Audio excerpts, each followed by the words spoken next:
Hi friends, నేను మీ సత్యమాకుల. చైతన్య గోదావరి గ్రామీణ bank ఇదివరకు ఆంధ్ర బ్యాంక్ ఆధ్వర్యంలో నడిచేది. ఇప్పుడు Andhra bank union bank of ఇండియాలో కలిసిపోయింది కదా.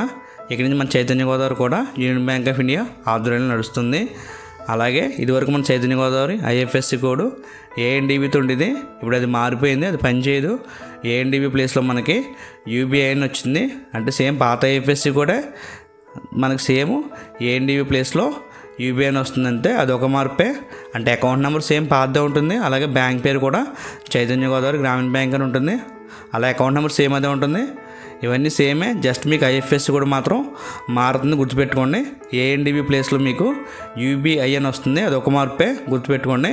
ఎందుకంటే ఎవరొకరు మీకు అకౌంట్కి అమౌంట్ వేస్తూ ఉంటారు. అప్పుడు ఏం చేస్తారంటే మీ జనరల్గా మీ బ్యాంక్ పాస్బుక్ ఫోటో తీసి వాళ్ళకి పెట్టడం జరుగుతుంది.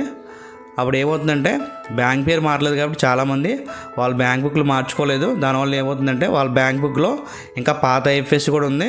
అది వాళ్ళు గమనించి ఉండకపోవచ్చు, లేదా వాళ్ళ పొరపాటు వదిలేసి ఉండొచ్చు.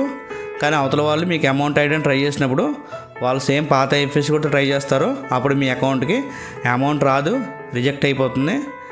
గుర్తుపెట్టుకోండి, సేమ్ అన్నీ సేమే. ఏఎన్డిబి ప్లేస్లో మనకి యూబీఐ అని వస్తుంది. ఎందుకంటే ఇంకా చాలామంది వాళ్ళ బ్యాంక్ పాస్బుక్లో ఇంకా పాత ఐఎఫ్ఎస్సి కూడా ఉంది. మీరు బ్యాంక్ పుస్తకం మార్చుకోపోయినా పర్లేదు, కానీ ఐఎఫ్ఎస్సి కూడా మాత్రం ఏఎన్డిబి ప్లేస్లో మీకు యూబీఐ అని వస్తుందంటే అదొక మార్పే. మీరు ఐఎఫ్ఎస్సి కూడా కొత్తదే మీ బ్యాంక్ పుస్తకం మీద రాసుకున్నా పర్లేదు. ఇది గుర్తుంచుకోండి. ఓకే ఫ్రెండ్స్, ఈ విషయం మీ ఫ్రెండ్స్ కూడా తెలియజేయండి ఫ్రెండ్స్.